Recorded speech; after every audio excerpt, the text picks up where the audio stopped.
सबसे पहले मैं आप लोगों को स्कूबीचन गाँव में और स्कूबीचन जो गोम्पा में गोम्पा बोलता है लद्दाखी भाषा में, नहीं तो मंदिर है ना, उसमें आने के लिए मैं स्वागत करता हूँ। और ये स्कूबीचन गाँव और गोम्पा का जो इतिहास है, जो इसका हिस्ट्री है, बहुत लंबा है। काफ़ी ये गाँव जो है बहुत पुराना गाँव है। जैसे कि लद्दाख की हिस्ट्री अगर जब पढ़ेंगे आप लोग, तो लद्दाख में सबसे पहले दो जातियों से यहाँ के रेस जो है ना, दो जाति अमूमन दो ही मना लेता है। नीचे से यहाँ से हमारे पास में ही ये आर्यन वैली है, दागरकुंड डिस्ट्रिक्ट, यहाँ से कम 12 किलोमीटर 14 किलोमीटर है। तो वो आर्यन लोग जो ना वहाँ से स्कर्दो गिलगित से माइग्रेट होकर यहाँ आए, तब लेकर यहाँ की जाति बसे हैं, तब की जो गाँव बसे हैं। अब धीरे धीरे करके वहाँ से दागरकुंड से ले करके फिर यहाँ स्कूबीचन, फिर खाल से, फिर ले में तो बहुत बाद में बसा है। एक जाति वहाँ से मंगोलियन से आता है। तो मंगोलियन से आ करके वहाँ ग्यामीरू, अभी आपने जो देखा होगा जैसे तकलांग ला पार करते समय ग्यामीरू, वो गाँव भी बहुत पुराना है। तो वहाँ से एक रेस आ करके ग्यामीरू में बस गया है। वहाँ से एक लद्दाख का जो समूह ये जाति बस गया है। यहाँ से आर्यन जो लोगों स्कर्दो गिलगित से माइग्रेट होकर यहाँ से बस गया है। तो ये दोनों मिक्स करके अब लद्दाख का जो समाज जो ना बन गया। तो ये तो मतलब कम से कम 1000-2000 साल पहले की कहानी है। अब इसे तरह यहाँ स्कूबीचन है। स्कूबीचन का गाँव पे बहुत पुराना माना जाता है।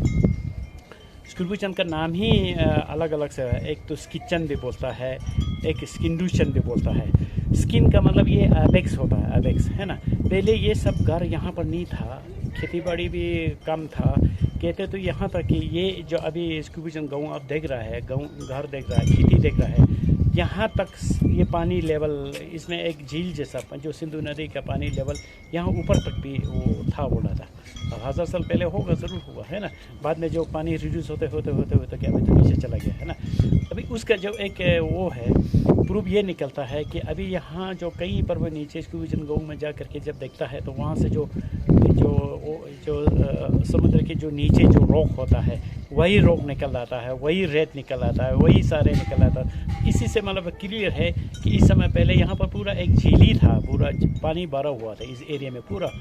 स्कूबीचन गाँव, असली गाँव तो इसके नाले के ऊपर बस गया था पहले। सबसे कम 10-15 घर होंगे या 10 घर होंगे इसके नाले के ऊपर, कम से कम 1-2 किलोमीटर जा करके नाले में बसा था।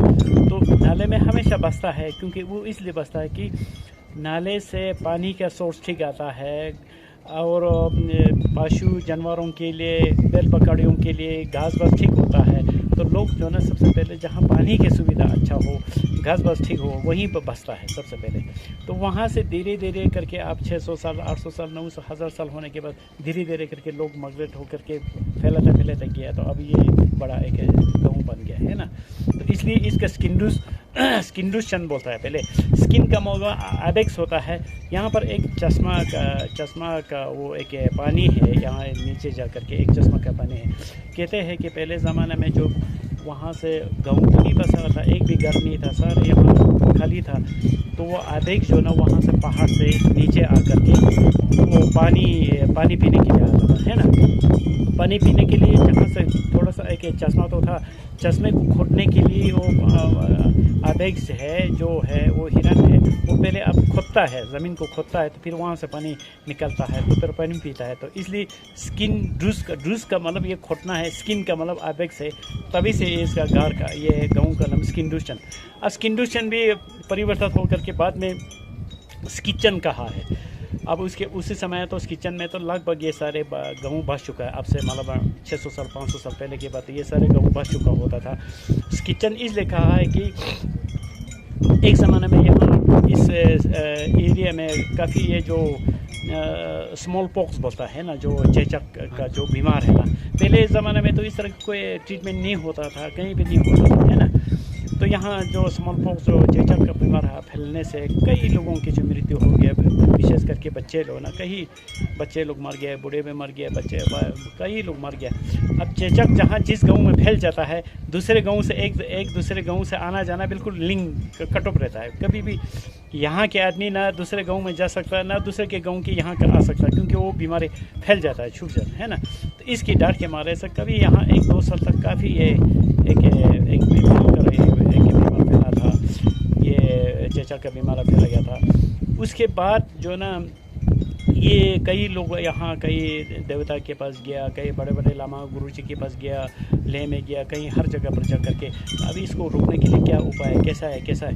फिर लामा लोग और ये देवता लोग उन्होंने उपाय बताया था कि तुम ऐसा करो, ये करो, वहाँ उस पहाड़ पर स्तूपा बनाओ, उस पहाड़ पर स्तूपा बनाओ, तो ये करो वो करो, है ना, तब जाके आपका वो हो सकता है, ख़त्म हो सकता है। फिर उसी हिसाब से अभी हर पहाड़ों में जो स्तूपा दिखाया जाता है, इसमें स्तूपा दिखाया जाता है, वो बनने के बाद सही माने में वो चेचक का बीमार यहाँ से बिल्कुल क्लियरली वो हो गया, क्या बोलता है, साफ हो गया। तब लोगों ने ये महसूस किया था अब तो ये स्किचन हो गया। स्किचन का मतलब हैप्पीनेस वैली हो गया, है ना, मतलब प्रोस्पेरिटी वैली हो गया, तो इसलिए उसका नाम स्किचन बन गया, है ना। उसके बाद दूसरा एक नाम स्क्रूबुचन भी बोलता है। अभी तो आप लोग स्क्रूबुचन के नाम से करता है ना, वहाँ साइन बोर्ड में स्क्रूबुचन लिखा है ना। स्क्रूबुचन इसलिए पड़ा कि यहाँ एक पौधा है, वो लद्दाख में केवल स्क्रूबुचन में, बाकी कहीं पर भी नहीं। कहता है कि पहले ज़माने में आपसे 300-400 साल पहले कोई वहाँ से कश्मीर से कोई आता होगा, या यहाँ से स्कर्दो गिलगित से, या वहाँ अफ़गानिस्तान में जो लोग ट्रेड के लिए आता है, व्यापार के लिए आता है, तो वो यहाँ से हाईवे यहाँ होता है, यहाँ से आता है।